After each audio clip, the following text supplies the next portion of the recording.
दोस्तों, पूज्य गुरु जी ने आज अपनी कथा में बताया कि 2025 में इस बार मां दुर्गा हाथी पर सवार होकर पृथ्वी लोक पर पधार चुकी है। शास्त्रों में वर्णित है तथा मान्यताओं के अनुसार अगर चैत्र नवरात्रि पर यदि माता दुर्गा का आगमन उनके वाहन सिंह पर नहीं बल्कि हाथी पर होगा, तो मान्यता है कि माता दुर्गा का हाथी पर सवार होकर आना बहुत ही शुभ और कल्याणकारी माना जाता है। जीवन सुखमय हो जाता है, भक्ति का भरपूर लाभ भक्त जनों को मिलता है, दिल में सुकून मिलता है, माता वैष्णव भरपूर आशीर्वाद देती है। दोस्तों, इस बार नवरात्रि पूरे 9 दिनों तक चलेंगे, यानी 9 दिनों तक नवरात्रि का पर्व मनाया जाएगा। माता वैष्णव की पूजा मां शेरावाली की विशेष रूप से पूजा आराधना की जाएगी। चैत्र नवरात्रि का महापर्व इस बार 2025 में 30 मार्च दिन रविवार से शुरू होकर 7 अप्रैल दिन सोमवार को समाप्त होंगे। दोस्तों, चलिए अब जानते हैं नवरात्रि में कौन कौन सी सब्जी नहीं खाना चाहिए और कौन कौन सी सब्जी खाना चाहिए और कौन सा फल खाने से व्रत टूट जाता है। आइए जानते हैं नवरात्रि में क्या खाएं और क्या नहीं खाएं और क्या पीना चाहिए और कौन सा फल खाना विशेष और शुभकारी माना गया है। आज हम आपको विस्तार से बताएंगे। लेकिन आगे बढ़ने से पहले जिन भी लोगों ने माता रानी की इस वीडियो को लाइक नहीं किया है, तो वीडियो को लाइक कर दीजिए, चैनल को सब्सक्राइब करें और कमेंट बॉक्स में जय माता दी जरूर लिखें। माता रानी आपके घर को खुशियों से भर देगी। दोस्तों, पूज्य गुरु जी ने अपनी कथा में बताया कि शास्त्रों के अनुसार बताए गए व्रत चाहे किसी भी प्रकार के क्यों ना हो, उनसे जुड़े नियमों का पालन करना अति आवश्यक माना जाता है, क्योंकि जो मन के मुताबिक किया जाए वह संघर्ष नहीं कहलाता। कहा जाता है कि मनोकामना को पूर्ण करने के लिए थोड़ा सा संघर्ष यानी कि तपस्या तो करनी ही पड़ती है।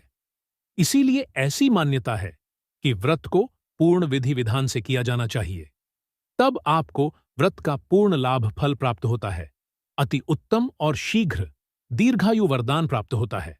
आपकी सभी मनोकामनाएं शीघ्र मैया रानी पूर्ण करती हैं। ऐसे व्यक्ति को मरने के बाद माता रानी के चरणों में स्थान मिलता है, वह सदैव मां की सेवा करता है। ऐसा भक्त स्वर्ग लोक में जाता है। इसीलिए हर शास्त्र यही कहता है कि सच्चे दिल से अगर आपके मन में ईश्वर के प्रति श्रद्धा हो तो बिन पूजा पाठ के ही सारा फल मिल जाता है, और अगर मन में ईश्वर के प्रति शंका हो तो उस मनुष्य को कई जन्मों तक सुख नहीं मिलता, वह नर्क में ही भटकता रहता है। भागवत गीता में भगवान श्री कृष्ण ने स्वयं कहा था, जो मनुष्य सच्चे हृदय से ईश्वर को पुकारता है तो उसका नाता उस शक्ति से जुड़ जाता है जिसे आपने सच्चे हृदय से पुकारा था। इसीलिए भगवान भी कहते हैं कि सच्चे हृदय से ही ईश्वर को पुकारो तो वह आपकी हर मनोकामनाओं को पूर्ण करते हैं। दोस्तों, गुरुजी आगे कहते हैं कि कई लोग ऐसे हैं जो भगवान के सामने घंटों पूजा पाठ करते हैं तथा रोते हैं, फिर भी भगवान उनकी कभी नहीं सुनते। दरअसल जब आप सच्चे मन से ईश्वर को पुकारते ही नहीं है तो भला वह आपकी पुकार कैसे सुनेंगे। दोस्तों, यह तो थी वो बातें जो भक्त और भगवान के बीच की हैं। अब हम जानते हैं चैत्र नवरात्रों के दौरान क्या नहीं खाना चाहिए और क्या नहीं पीना चाहिए और कौन सा फल खाने से व्रत संपूर्ण और सफल हो जाता है। दोस्तों, हमारे चैनल को सब्सक्राइब जरूर करें और इस बेल आइकॉन को दबाना ना भूलें। तो आइए शुरू करते हैं। दोस्तों, चाहे मर जाना, भूल कर भी नवरात्रि के दिनों में पानी पूरी कभी मत खाना, क्योंकि इस दिन कभी कभी बीच में शुक्रवार पड़ जाता है और शुक्रवार को मां संतोषी का वार कहा जाता है। माता संतोषी खट्टी चीज खाने वाले व्यक्ति से हमेशा क्रोधित रहती है, नाराज रहती है, क्योंकि नवरात्रों में माता संतोषी जागृत अवस्था में हो जाती है। माता संतोषी की शक्ति नवरात्रों में कई करोड़ गुना बढ़ जाती है। नवरात्रों में जब शुक्रवार पड़ जाए तो इमली नहीं खाना चाहिए। माता संतोषी रुष्ट हो सकती है, आपको दंड दे सकती है। नींबू नहीं खाना चाहिए। वैसे तो नवरात्रि के व्रत में नींबू खा लेना चाहिए, पर अगर शुक्रवार हो तो माता संतोषी के क्रोध से बचने के लिए नींबू नहीं खाना है। इस दिन नींबू का त्याग करना चाहिए। दोस्तों, पानी पूरी क्यों नहीं खाना चाहिए? क्योंकि उसमें लहसुन प्याज होता है और खट्टा भी होता है, जो व्रत को भंग कर सकता है, पाप लग सकता है। ध्यानपूर्वक अगर आप शुक्रवार को खट्टा नहीं खाते हैं तो माता संतोषी आपको धन धान्य से मालामाल कर देती है, आपके घर में अपना वास बना लेती है। बस शुक्रवार के दिन, नवरात्रों के दिनों में इस चीज का त्याग करना चाहिए, पालन करना चाहिए। नवरात्रों में लहसुन, प्याज और खट्टा, फिर चाहे आपने व्रत भी नहीं रखा है, फिर भी आपको शुक्रवार के दिन या अन्य दिनों में लहसुन प्याज नहीं खाना चाहिए। लेकिन हां, पानी पूरी आप खा सकते हैं, वह भी जब नवरात्रि समाप्त हो जाए। दोस्तों, नवरात्रि के दिन सेब जरूर खाना चाहिए। शास्त्रों में बताया जाता है कि भगवान के भोग में सेब अर्पित जरूर किया जाता है। अगर आपका व्रत है तो आपको सेब जरूर खाना चाहिए। केला, पपीता, तरबूज और मीठे अंगूर जरूर खाना चाहिए। इन फलों से व्रतधारी को शक्ति मिलती है और व्रत संपूर्ण हो जाता है। शास्त्रों में बताया जाता है कि नवरात्रों के दिनों में सीताफल जरूर खाना चाहिए। सीताफल खाने से 20 ऐसी बीमारियां हैं जो खत्म हो जाती हैं। माना जाता है नवरात्रों के दिनों में सीताफल का घर में प्रवेश होना बड़ा ही शुभ माना गया है। सीताफल खाने से नवरात्रि का व्रत सफल हो जाता है, क्योंकि इसमें माता सीता का आशीर्वाद मिला हुआ होता है। माना जाता है भगवान राम के वनवास के द्वार में माता सीता ने यही फल खाया था। नवरात्रि के दौरान इसे जो भी खाता है उसे दुखों का सामना नहीं करना पड़ता। सीताफल आपको जरूर खाना चाहिए। माता सीता प्रसन्न होती हैं और आशीर्वाद देती हैं। दोस्तों, नवरात्रों में तेल की तली हुई हरी मिर्च खा सकते हैं, लेकिन कम मात्रा में खाना है। व्रत के दौरान ज्यादा तीखा नहीं खाना चाहिए। व्रत में तीखा खाने से व्रतधारी की जो पेट की आंतें होती हैं उसमें जख्म हो सकते हैं। क्योंकि इस दौरान हम व्रत का पालन करते हैं तो हमारे पेट में कुछ नहीं होता। इसीलिए हल्का खाना खाना सर्वप्रिय और उत्तम माना जाता है। व्रतधारी को रसीले आलू अवश्य खाना चाहिए। इससे हमारे शरीर में ऊर्जा की भरपूर जरूरत जो होती है पूरी हो जाती है। आप आलू का पानी पी सकते हैं। रसीले आलू जरूर खाना चाहिए। दोस्तों, नवरात्रों में भिंडी की सब्जी जरूर खाना चाहिए। भिंडी में कई ऐसे पोषक तत्व होते हैं जो हमारी हड्डियों को मजबूत बनाते हैं, तथा नवरात्रों में बैगन की सब्जी जरूर खाना चाहिए। लेकिन याद रहे, जब नवरात्रों में सोमवार पड़ जाए तो बैगन की सब्जी मत खाना, पाप लगेगा। नवरात्रों में सब्जी में हरा धनिया जरूर डालना चाहिए। हरे धनिये से भी व्रतधारी को पोषक तत्व मिलते हैं। नवरात्रों में हरा धनिया अवश्य खाए, इससे जो शुगर लेवल होगा वह कम हो जाएगा। नवरात्रों में रिफाइंड का तेल और सरसों का तेल भूलकर भी व्रत के दौरान नहीं खाना चाहिए। मूंगफली का तेल और देसी घी और गोले का तेल खाना अच्छा माना जाता है। दोस्तों, नवरात्र में व्रतधारी को डब्बा बंद लस्सी, डब्बा बंद जूस नहीं पीना चाहिए। उसमें कई केमिकल मिले होते हैं जिसके कारण आपका व्रत टूट सकता है। जब भी आप फलों का जूस पिए तो याद रखें उसमें नमक ना डालें, नहीं तो व्रत टूट जाएगा। साथ ही साथ जूस में बर्फ भी नहीं डालना चाहिए। फलों का सादा जूस पीने से व्रत सफल होता है। दोस्तों, नवरात्रि के दौरान सिंघाड़े का आटा या कुट्टू का आटा खाने से पहले यह देख ले कि आटा पुराना नहीं होना चाहिए, क्योंकि पुराने आटे में कीड़े वगैरह पड़ जाते हैं जिसके कारण आपका व्रत टूट सकता है। क्योंकि ये छोटे छोटे कीड़े हमें दिखाई नहीं देते और आपके मुंह तक पहुंच जाते हैं। ऐसा आटा खाना मतलब कीड़े मकोड़ों का मांस खाने के बराबर माना गया है।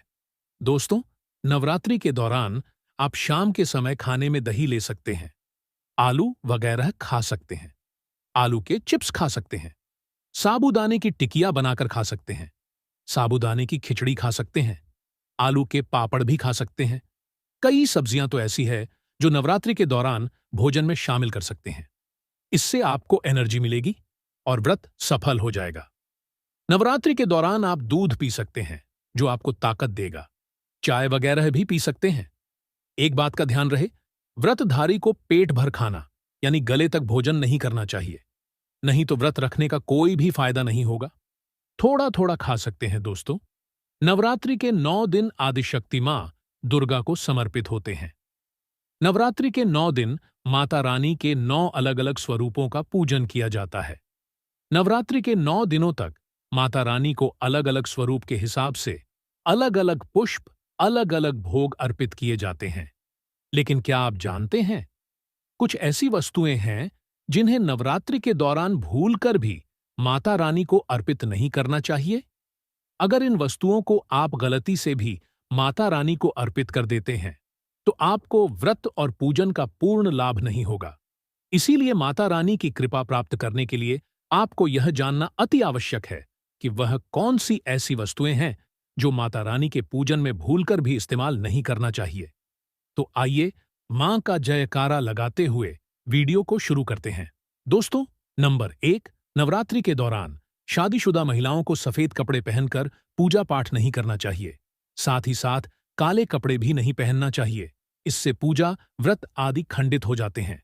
माता की चौकी जब आप लगाएं तो उसके नीचे कागज नहीं लगाना चाहिए। माता की चौकी हमेशा लाल कपड़ा बिछाकर ही लगानी चाहिए। हमेशा याद रहे, नवरात्रों के इन 9 दिनों तक व्रत को अपना आसन मां की चौकी के आगे ही लगाना चाहिए और वहीं पर आपको सोना चाहिए। मंदिर को नवरात्रों के दौरान अकेला नहीं छोड़ा जाता। बहुत ही अशुभ माना जाता है। जरा आप ही सोचिए, माता रानी 9 दिनों के लिए धरती पर आकर आपके घर में रहने के लिए आई है और ऐसे में आप उन्हें अकेला अगर छोड़ते हैं तो माता भी आपको छोड़कर चली जाएंगी। वह कहेंगी, इसको मेरी जरूरत नहीं है। वह अकेली पड़ जाती है। इसीलिए माता के पास में ही सोना चाहिए। दोस्तों, नंबर 2, हिंदू धर्म में नारियल को समृद्धि, धन, श्रद्धा और सम्मान का सूचक माना जाता है। नारियल को श्रीफल भी कहा जाता है। नारियल को सुख, समृद्धि में वृद्धि करने वाला माना जाता है। नारियल का हर मांगलिक कार्य में विशेष महत्व होता है। जैसे कि आप सभी जानते हैं कि माता रानी के कई मंदिरों में नारियल से बलि भी दी जाती है और माता रानी के पूजन में नारियल का इस्तेमाल हम सभी करते हैं। खासकर कलश की स्थापना नारियल रखकर ही की जाती है। माता रानी के पूजन में हम नारियल इस्तेमाल करते समय कुछ गलतियां कर बैठते हैं। दोस्तों, नारियल कई प्रकार के होते हैं। एक हरा, दूसरा सूखा, जिसके अंदर पानी होता है। जिस नारियल के अंदर पानी होता है, माता रानी के पूजन में सदैव पानी वाला और जटा वाला नारियल ही इस्तेमाल करें। नारियल पूर्ण होना चाहिए। नारियल चटका हुआ या टूटा हुआ नहीं होना चाहिए, क्योंकि साबुत नारियल ही पूर्ण और पवित्रता का प्रतीक होता है। साबुत नारियल ही सुख समृद्धि का प्रतीक होता है। साबुत नारियल को ही श्रीफल या कि मां लक्ष्मी का फल कहा जाता है। नवरात्रि में माता रानी के कलश की स्थापना करते समय जटा वाला यानी पानी वाला नारियल ही कलश पर स्थापित करना चाहिए। साथ ही यह ध्यान रखना चाहिए कि नारियल को सदैव कलश के ऊपर लेटाकर रखना चाहिए। घट स्थापना करते समय कभी भी नारियल को खड़ा करके नहीं रखा जाता। नारियल को सदैव लिटाकर कलश के ऊपर रखा जाता है। साथ ही नारियल को स्थापित करने से पहले आप नारियल को लाल कपड़े में लपेटकर उस पर और फिर लाल चुनरी उड़ाकर आपको कलश के ऊपर स्थापित करें। शास्त्रों के अनुसार कलश के ऊपर जब सही तरीके से नारियल रखा जाता है, तभी व्रत और पूजन का पूर्ण फल प्राप्त होता है। यह भी ध्यान रहे कि महिलाएं माता रानी को नारियल अर्पित तो कर सकती हैं, लेकिन कभी भी माता रानी के सामने नारियल को भूलकर भी न तोड़े, क्योंकि नारियल बीज रूप होता है और स्त्रियां बीज रूप से ही शिशु को जन्म देती हैं।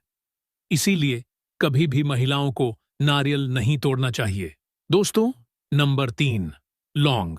हम सभी माता रानी के पूजन में इस्तेमाल करते हैं, लेकिन लौंग का इस्तेमाल करते समय एक बहुत बड़ी गलती कर बैठते हैं। हमेशा ध्यान रखना चाहिए कि माता रानी को सदैव फूल वाली लौंग ही अर्पित करना चाहिए। जिस लौंग के ऊपर फूल नहीं होता या फिर जिस लौंग के पीछे लकड़ी की डंडी नहीं होती, उसको आप माता रानी के पूजन में भूलकर भी इस्तेमाल ना करें। फूल वाले लौंग को ही पूर्ण माना जाता है और माता रानी की पूजन में कोई भी अपूर्ण वस्तु, कोई भी खराब वस्तु या टूटे हुए अक्षत इस्तेमाल नहीं करना चाहिए। इसीलिए सदैव मां रानी के पूजन में फूल वाली लौंग का ही इस्तेमाल करें। दोस्तों, नंबर 4, तुलसी के पत्ते अर्पित नहीं करने चाहिए। मां दुर्गा के पूजन में तुलसी पत्र का इस्तेमाल करना वर्जित माना जाता है। तुलसी पत्र के अलावा आंवला भी माता रानी को अर्पित नहीं करना चाहिए और दुर्बा भी माता रानी को अर्पित नहीं करना चाहिए। दुर्बा भगवान श्री गणेश को अति प्रिय है। नवरात्रि में आप भगवान गणेश को दुर्बा अर्पित कर सकते हैं। भगवान विष्णु जी को तुलसी के पत्ते अवश्य अर्पित कर सकते हैं। लेकिन माता रानी को भूलकर भी तुलसी के पत्ते या दुर्बा अर्पित ना करें। माता रानी को सफेद फूल भी अर्पित ना करें। माता रानी को सदैव लाल रंग के फूल अर्पित करने चाहिए। लाल रंग के फूल माता रानी को अति प्रिय है। खासकर माता को गुड़हल और कमल के फूल अति प्रिय है। शास्त्रों में बताया जाता है कि घर में माता रानी की 2 या 3 मूर्तियां या फोटो नहीं होने चाहिए। इस बात का भी आप विशेष ध्यान रखें कि माता रानी के पूजन में कोई भी खंडित चीज इस्तेमाल न करे, जैसे कि चटका हुआ या टूटा हुआ दीपक या फिर चटका हुआ कोई बर्तन। साथ ही यह भी ध्यान रहे कि लोहे की और प्लास्टिक के बर्तन आप माता रानी के पूजन में इस्तेमाल न करें, क्योंकि प्लास्टिक के चाइनीज बर्तन हड्डियों के पाउडर से मिलकर बनते हैं। ऐसा ना करें। ऐसे बर्तनों को माता रानी के पूजन से सदैव दूर रखें। माता रानी को जो पुष्प अर्पित कर रहे हैं, उन्हें सूंघे नहीं। सूंघे हुए फूल या गिरे हुए फूल या फिर मुरझाए हुए फूल माता को अर्पित न करें। तो यह थी नवरात्रि के दौरान आपको कौन सी गलतियां नहीं करनी चाहिए, साथ ही साथ कौन से नियमों का आपको पालन करना चाहिए।